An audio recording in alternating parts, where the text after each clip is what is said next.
Hello, জয় জগন্নাথ সবাইকে। তো সকাল সকাল আমার এত ঠান্ডা লেগে গিয়েছিল, সেই কারণে ভাবলাম যে না, আজকে সকাল সকাল স্নানটা করে ফেলি। তার আমাদের নাকটা এত লাল হয়ে গিয়েছিল। আর স্নান সেরে এসে দেখি কাকিমার দোকানে পুজো করেছে, তো তাই প্রসাদ দিয়ে গিয়েছিল। তো আজকে বাড়িতে নিরামিষ, তো তাই মা একটা ডাল আর এক ভাজি করেছিল। তো ডালটা আমি খাই না, তাই আমি একটা ভাজি দিয়েই খাচ্ছিলাম। 2000 years later. এদিকে আমি ফোন দেখতে দেখতে কখন যে ঘুমিয়ে পড়েছি আমি বুঝতেই পারিনি। আর উঠে দেখি 5:30 বাজে। আর এখন আমি রেডি হতে যাবো, একটা ড্রেসও খুঁজে পাচ্ছি না। এটা সব মেয়েদেরই হয়তো বা প্রবলেম, যে কোথাও যাওয়ার আগে ড্রেস খুঁজে পাওয়া যায় না। তারপর দুটো গ্রিন কালারের কুর্তি ছিল, তার মধ্যে একটা পরে নিয়েছিলাম। আর এদিকে এখন আমি রেডি হচ্ছি। এখন আমি ভাত খাবো, দুপুরবেলা ভাত খাওয়া হয়নি। আর এদিকে একটা নিরামিষ সবজি ছিল, এটা দিয়ে খেতে বেশ ভালো লাগে আমার, নিরামিষ একটা পটল আলুর সবজি।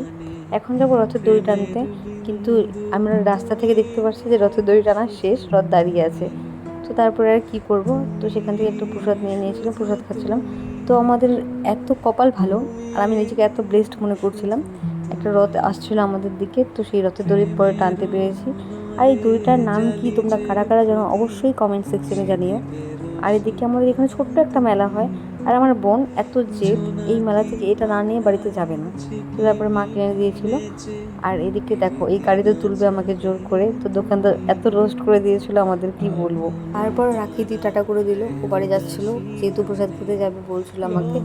আর সময় দেখি ফোন করে বললো আমি আসছি দাঁড়া। তারপর ওর সাথে গল্প করতে করতে সাথীর সাথে দেখা হয়ে গিয়েছিল, অনেক দিন পরে দেখা হলো ওর সাথে। আর এদিকে ওর সাথে কথা বলতে বলতে দেখছি যে রাখি আবার চলে এসেছে। ও তো বাড়িতে চলে গিয়েছিল প্রসাদ খাওয়ার জন্য, তো সেখান থেকে আবার মেলাতে চলে এসেছে। আর আমি একটা আইসক্রিম নিয়ে নিয়েছিলাম, তো সেটা আমি দেখছি আমার ড্রেসের সাথে ম্যাচিং। যাই হোক, তারপরে দেখো এই রথটা আমাদের বাড়ির সামনেই দাঁড় করানো থাকে প্রত্যেক বছর। আর বাড়িতে এসে দেখি যে ক্যাম্পা এনেছে মা, আর এদিকে এনেছে নটকন। আর আমার বোন এত জেদ, ও নামবেই না ওখান থেকে। তো তারপরে আমি নটকন খাচ্ছিলাম, আর রথের দিনে নটকন না খেতে পারলে তো কী আর বলবো। যাই হোক, তো আজকের ভিডিওটা কেমন লাগলো অবশ্যই কমেন্ট করে জানিও। Tata, by.